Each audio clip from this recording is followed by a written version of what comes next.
내가 뭔가 잘 된 거를 얘기할 때 내 얘기를 이렇게 공감해 주거나 뭐 이렇게 지지해 주거나 그런 것이 갑자기 자기 자랑을 엄청 해요. 내가 돈이 얼마나 많은 사람인지, 내가 얼마나 잘 나가는지를 갑자기 막 얘기한다든지. 그래서 왜 그러지? 이런 생각이 들 정도로 자기 자신을 굉장히 자랑하는 경우들이 있는데, 이건 자신이 친구에게 느껴지는 어떤 질투심, 소위 자신 안에 있는 열등감을 방어하기 위한 하나의 방어 기제다. 신사임당 구독자 여러분 모두 반갑습니다. 저는 연세대학교 미래융합연구원에서 연구교수로 재직 중이고요. 많은 사람들을 상담하고 있는 이현주라고 합니다. 친구가 나를 질투하고 있는지 알아볼 수 있는 말투가 있을까요? 사실 그게 친구가 이제 나를 질투한다라는 게 뭐냐면, 친구가 나를 굉장히 주시한다는 거죠.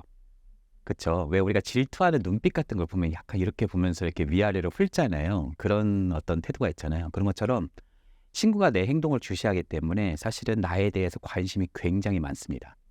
예를 들자면 내 성적이 얼마나 높은지, 내가 지금 이번에 토익이 몇 점 나왔는지, 내가 이번에 취업 원서를 썼는데 어디가 붙고 어디는 서류까지 또 되고 어디는 또 안 되고, 이런 부분에 대해서 본인의 성적이나 본인의 결과보다 더 궁금해하는 경우가 되게 많아요. 그래서 보통 이제 착각하는 경우가 친구가 나를 되게 좋아해서 그런가 보다. 물론 이제 그런 경우도 있죠. 근데 또 아닌 경우에는 사실은 나를 질투하는 마음 때문에 그렇게 계속 확인하는 경우. 왜 확인해서 뭐 할까요? 나보다 잘했나? 이걸 자꾸 보려고 그러는 거죠. 그런 경우가 상당히 있기도 하고요. 이런 부분은 말투로도 어느 정도 나오기도 합니다. 예를 들자면 은근히 내가 한 성과를 내가 잘해서 그렇다기보다는 외부 환경 때문에 그렇다고 표현하는 거예요. 자기도 무의식적으로 툭 나옵니다. 야, 그거 붙었다고? 문제가 좀 쉬웠나 보네? 이렇게 말하는 거예요. 야, 역시 너는 그래도 부모님의 은수저잖아. 이게 굉장히 부모님이 중요한 것 같아.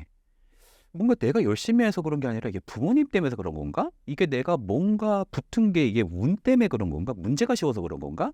약간 이렇게 생각을 하게 되는 약간의 기분 나쁨이 조금씩 있죠. 근데 싹 스쳐 지나가기 때문에 아니 뭐 그냥 말하다 보니까 그랬겠지 하고 넘어가는 경우들이 많은데, 그것이 반복될 때, 소위 나에게 관심을 많이 가지고 내가 무엇인가를 얘기했는데 그 내용이 내가 잘한 거였을 때 나의 내부적인 원인이라고 얘기하지 않고 외부의 요인이라고 얘기할 때 그런 경우들이 더 많기도 하고요. 또 내가 뭔가 잘 된 거를 얘기할 때 갑자기 내 얘기를 이렇게 공감해 주거나 뭐 이렇게 지지해 주거나 그런 것이 거의 없이 갑자기 자기 자랑을 엄청 해요.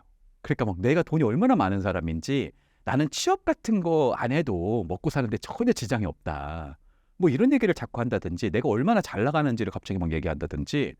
그래서 왜 그러지? 왜 이런 얘기가 자꾸 많지? 약간 이런 생각이 들 정도로 자기 자신을 굉장히 좀 자랑하는 경우들이 있는데, 이건 역시 자신이 친구에게 느껴지는 어떤 질투심, 소위 자신 안에 있는 열등감을 방어하기 위한 하나의 방어 기제다, 이렇게 말씀드릴 수 있죠. 질투심 많은 친구는 어떻게 대처해야 할까요? 요즘에 이제 영상 중에 뭐 손절하라는 그런 영상 많잖아요. 사실 너무 이제 괴롭고 너무 유해하다 이러면 사실 손절이 어떤 면에서는 필요한 일일 수도 있지만, 사실 그게 한다고 해도 잘 안 될 경우가 많잖아요. 손절할 거였으면 사실은 그렇게 고민하지도 않죠, 솔직히 말하면. 이게 직장에서 혹은 학교에서 계속 만나는데, 심지어 가족 중에서 있고요. 근데 내 주위에 이제 가까운 사람이 나를 계속 질투한다면 가장 중요한 건 뭐냐면, 질투는 질투할 만한 사람에게 보통은 이루어집니다. 그러니까 표적이 있다는 거예요. 그러니까 질투하는 그 친구도요, 친구가 한 10명 있으면 10명 모두에게 질투하고 있는 게 아니에요.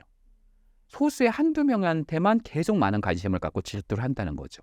그럼 내가 이미 질투를 받고 있다는 건 표적이 됐다는 거죠. 그러면 내가 그 친구를 손절할 게 아니라면 질투의 표적으로부터 벗어나는 것이 더 나은 방법이다, 이렇게 말씀드리고 싶네요. 여기서 금물은 내가 너보다 조금 나은 게 아니라 내가 얼마나 대단한지를 보여줄게, 내가 얼마나 초격차가 있는지를 보여줄게, 이러고 나를 막 더 자랑하잖아요. 그분이 막 예를 들어서 나는 취업이 됐는데 그분은 취업이 안 됐어요. 근데 막 자기의 부모님의 이제 수저를 얘기하면서 자기는 뭐 취업을 안 해도 된대요. 그러면 우리 부모님은 얼마나 더 대단한 사람인지를 막 얘기해가지고 얘를 완전히 밟아놓으면, 다시는 네가 질투 같은 거 안 할 수 있도록 내가 이제 완전히 해주면 오히려 질투가 아니라 그다음부터는 시기심이 일어날 수 있습니다. 그리고 시기심은 질투보다 훨씬 더 파괴적인 감정이에요. 그래서 그것은 가장 좀 지양해야 되는 부분이고요. 나를 질투하는 사람이라면 질투의 표적으로부터 벗어나는 방법 두 가지입니다. 상대를 나보다 뛰어버리거나 두 번째는 상대와 내가 비슷한 위치라고 해서 연결성을 지어주거나. 예를 들어서 너 참 예쁘다. 어떻게 이렇게 예쁘니? 그러면 야, 내가 너 닮아서 그렇잖아. 이렇게 말하는 거예요. 이게 연결성이에요. 그러니까 친구와 내가 공통분모, 내가 너 친구니까 그게 가능했지 라고 해서 상대가 나를 띄울 때 오히려 거기서 내가 막 띄워서 풍선처럼 올라가지 마시고 얼른 다시 제자리로 돌아가서 상대와 연결성을 지어주는 거. 혹은 내가 상대보다 조금 못하다고 하거나 아니면 상대를 띄워버리는 거예요. 예를 들어서 너 되게 옷 잘 어울린다. 야, 너는 이거 더 잘 어울릴걸? 야, 너는 나보다 키도 훨씬 크잖아. 이렇게 얘기해 주는 거예요. 이렇게 말하면 상대가 나에 대해서 질투심을 느낀다기보다는 자신에 대해서 오히려 인정을 받음으로써 질투의 표적으로부터 벗어나는 길이 되기도 합니다. 그래서 사실 우리가 백설공주라고 하는 이제 굉장히 유명한 그 동화가 있잖아요. 거기서 백설공주를 굉장히 그 마녀가 이제 못 잡아먹어서 막 안달이잖아요. 근데 만약에 백설공주가 굉장히 자신이 이제 그럴지도 몰랐겠지만, 그분은 너무 순진하신 분이라고 잘 몰랐겠지만, 처음부터 이제 계모가 그렇게까지 하시기 전에 계모가 얼마나 괜찮은 사람인지를 정말 믿게 하셨으면, 자기보다 못하다고 생각했으면은 절대 그런 파괴적인 감정이 올라오지 않았을 수 있겠죠. 그러니까 상대에게 부정적 감정을 유발하지 않는 것. 사람에게는 빛과 그림자가 있거든요. 근데 어떤 사람은 그림자가 좀 많은 사람이어도 조금 더 빛을 만나는 사람이 있어요. 또 어떤 사람은 좀 유독 그림자하고 만나면서 싸우는 경우들이 있는데, 질투심이 좀 많은 사람들은 사실 반대로 보면은 인정 욕구도 많은 거고 자신이 좀 성장하고 싶은 욕구도 많은 거니까, 그러한 인정 욕구를 비춰주는 것이 오히려 관계를 유지하려고 한다면 더 나은 방법일 수 있다. 이렇게 말씀드릴 수 있겠네요. 질투심을 느끼는 친구들은 왜 그런 감정을 느끼는 걸까요? 질투심이라고 하는 감정은 두 가지의 어떤 감정의 토대에서 나오는 결과다. 이렇게 말씀드릴 수 있어요. 첫 번째가 우월감이고요. 두 번째가 열등감입니다. 그리고 질투심을 형성시키는 것은 이 우월감을 내가 유지하고 싶은데 우월해지려고 하는 욕구가 좌절되고, 도리어 우월해지려고 하는 거는 뭐 고사하고 내가 열등하다는 느낌을 갖게 될 때 자신이 열등감이라고 하는 요소는 질투라고 하는 것을 좀 증폭시킨다. 이렇게 말씀드릴 수 있겠네요. 예를 들자면 내가 이번에 신차를 뽑았어요. 내가 친구들한테 좀 자랑 좀 해야겠다. 그러면서 이제 그 친구들을 오랜만에 이제 내가 뭐 동창회를 해서 이제 만난 거예요. 그래서 이제 내가 저녁 내가 다 살게. 내가 그랜저 이번에 뽑아가지고 내가 밥 다 살게 하고 갔는데, 그 친구들이 오는데 막 벤틀리, 롤스로이드, 포르쉐 막 이렇게 와요. 그러면 이제 이건 누구 차야? 그러면 막 내 차가 아닌 것 같이, 누구 차지? 왜 여기다 받쳐놨지? 이렇게 될 가능성이 크단 말이에요. 그리고 그 안에서 상당한 위축감이 들면서 도대체 뭐 해가지고 이렇게 돈을 번 거지?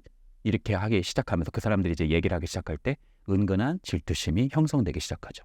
나보다 공부도 못했던 게 운이 좋아가지고 나보다 뭐 훨씬 못했던 게 이렇게 돼가지고, 이런 마음들이 우리 안에는 뭐 누구라도 예외 없이 좀 불쑥불쑥 올라올 수 있죠. 그래서 질투심이라는 감정은 사실 우리가 가지고 있는 열등감이라고 하는 감정이 보편적인 만큼 상당히 인간에게 있어서 일반적으로 많이 느끼는 감정이다. 이렇게 말씀드릴 수 있겠네요. 흔히 한국인들은 타인의 시선을 신경 쓰고 눈치도 보고 질투도 한다는데 실제로 그런가요? 이게 왜 그러냐면 우리가 이전 시대보다 어느 시대보다도 사실 자기 자신을 들여다보는 시간이 되게 적어요. 우리가 거의 보고 있는 게 거울보다도 뭘 봐요? 스마트폰 보잖아요. 스마트폰은 내 얼굴이 있는 것이 아니라 상대방의 일상이 공유되고 있는 경우가 되게 많잖아요. 유튜브를 봐도 그 사람의 이야기고 SNS를 봐도 다 그 사람들의 이야기잖아요. 근데 이게 우리한테 있어서 별로 즐겁지 않은 좀 경험을 많이 주는 이유가 왜 그러냐면, 옛날 조선시대 때만 해도 사촌이 땅을 사면 배가 아프다. 근데 땅이라는 건 부동산이잖아요. 그리고 부동산이라는 건 그 시대는 정말 또 되게 쉽게 살기 좀 힘든 유형이잖아요. 그러니까 그런 소식은 잘 좀 들리지 않죠. 어쩌다 한 번씩 들리는 거잖아요. 근데 지금은 정말 사촌이 땅을 산다는 얘기가 너무 많이 들리잖아요. 땅뿐만인가요? 뭐 지갑도 사시고, 뭐 차도 사시고, 뭐 가방도 사시고. 아니 도대체 뭐 이렇게 다 사시지? 여행도 다니시고. 심지어 사촌만 그런 게 아니죠. 온 동네방네 친구들이 다 뭔가 잘 나가고 있고 그 사람들 일상을 공유하는 데 있어서 나는 그렇지 못하다는 어떤 상대적 박탈감이 밀려 들어오게 되죠. 그래서 지금은 그 어느 시대보다도 타인에 대한 견눈질이 좀 커지는 시기이고, 타인을 향한 그런 견눈질이 심해지면 심해질수록 자신에 대한 어떤 초라함, 또 자신 안에 있는 열등감, 이런 것들이 증폭될 수 있는 환경이다. 이렇게 말씀드릴 수 있겠네요. 열등감이라는 감정은 무조건 나쁜 건가요? 열등감을 없애려면 어떻게 해야 하나요? 혹시 우리 구독자분들 중에 알프레드 아들러라고 하는 그 학자가 주장한 사실은 개인 심리학이라고 하는 게 있거든요. 그 개인 심리학을 바탕으로 한 미움받을 용기라는 책을 읽어보신 분 계신지 모르겠어요. 저는 아주 좋은 책이라고 생각하고 강력하게 일독을 좀 권합니다. 아주 좋은 책이라고 생각해요. 근데요, 거기 보면 이제 잘 나와 있기도 한데 사실 아들러는 열등감이라고 하는 그 토대를 가지고 자신의 개인 심리학을 구축했거든요. 그만큼 열등감이 그분의 이론에서는 너무나 중요한데 열등감과 열등감 컴플렉스는 좀 달라요. 열등감은 우리가 모두 다 보편적으로 느끼는 감정이고 또 질투심 역시 우리가 모두 느낄 수 있는 그런 감정이죠. 근데요, 열등감은 내가 열등하다고 끝나는 게 아니라 내가 부족해. 그럼 나는 뭘 해야 되지? 라고 하는 나의 과제로 연결될 수 있다는 거죠. 내가 친구들보다 뭔가 영어를 잘 못하는 것 같아요. 그럼 갑자기 그것은 나한테 좀 부정적인 감정을 많이 유발하죠. 불안도 막 들 수도 있고 막 분노가 생길 수도 있고 막 우울해질 수도 있고. 근데 다른 한편 나도 한번 해보자 해서 나도 뭔가 학원을 끊는다든지 나도 뭔가 컴퓨터에서 뭔가 내가 유튜브도 보고 뭐 외국인하고 회화에 대한 것을 내가 본다든지 새로운 습관을 한번 형성한다든지 내가 성장할 수 있는 동력이나 발판이 될 수 있다는 겁니다. 그런 의미에서 열등감은 아주 우리 인생에서 중요한 어떤 면에서는 도약팔이다 이렇게 본다는 거죠. 근데 문제는 이 열등감이 더 커져가지고 열등감 컴플렉스가 돼버리면 어떻게 되냐면 자신이 열등하다고 느끼는 걸 넘어서서 자신에게 주어진 과제를 회피하는 것이다 이렇게 표현했어요. 그러니까 어차피 세상은 부모 수저로 다 결정돼 이렇게 그냥 얘기해버리는 거. 사실 세상에 그런 요소가 정말 굉장히 크긴 하겠지만 그게 전부는 아닐 수 있잖아요. 그리고 그런 요소가 아무리 막강하다 하더라도 내가 그것으로 인해서 완전 자포자기한다면 사실 나만 손해잖아요. 그러니까 몰라 이 사람들이 다 결탁해서 된 거니까 어차피 실력으로는 안 되는 세상이야 라고 한다면 사실 거기에서 그런 인식의 가장 큰 피해자는 나거든요. 그래서 열등감 컴플렉스는 자기에게 있어서도 오히려 해로운 결과다 말씀하신 적이 있죠. 그래서 여러분들에게 말씀드리고 싶은 건 뭐냐면 열등감이라고 하는 감정을 느끼는 것 자체가 문제라기보다는 열등감이라는 감정에서부터 어떻게 치고 올라가는지를 보는 것이 훨씬 더 중요할 수 있다. 이렇게 말씀드릴 수 있겠네요.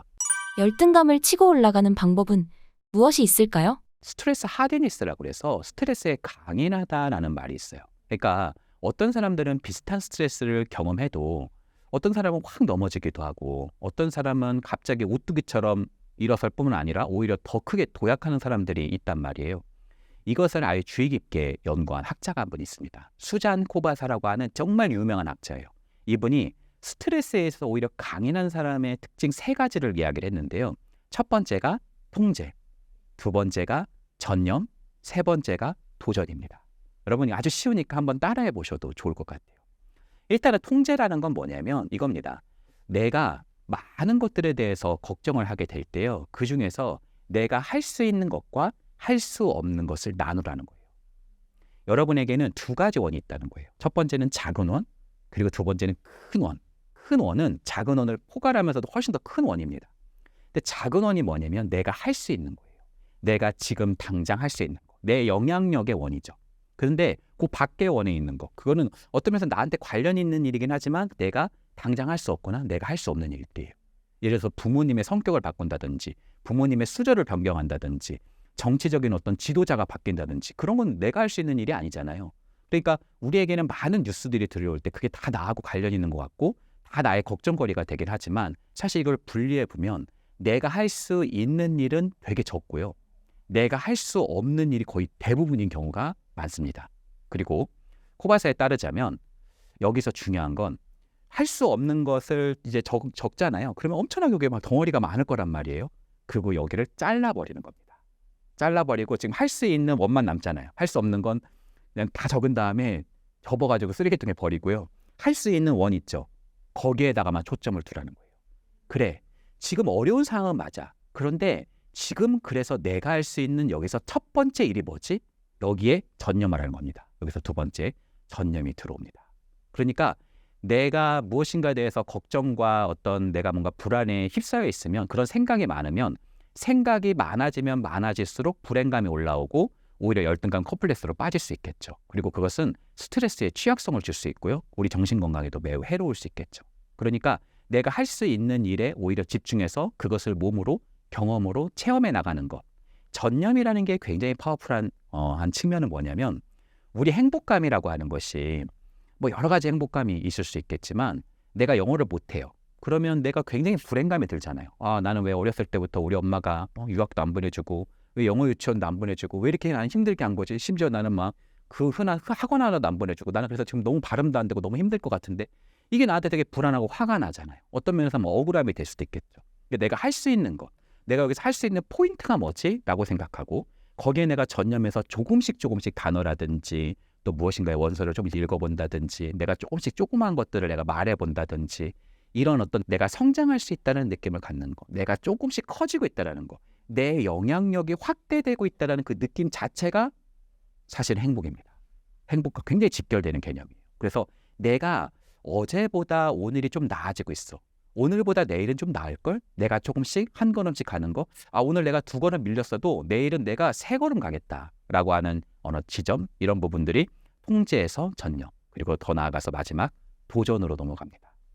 사실 도전이라고 하는 것은요, 우리에게 있어서 굉장히 즐거움을 주기도 합니다. 생각해 보세요. 사회에서 되게 성공하신 분들은 어떤 면에서 인생의 정점일 수 있잖아요. 그분들은 그 다음 스텝이 없을 수도 있잖아요. 너무 다 잘 됐어. 초반에 막 너무 막 모든 걸 다 잃어버린 거예요. 그러면 그 사람은 도대체 그 다음 버전에는 할 게 없는 것 같은 거예요. 그러면 내리막길일 수 있거든요.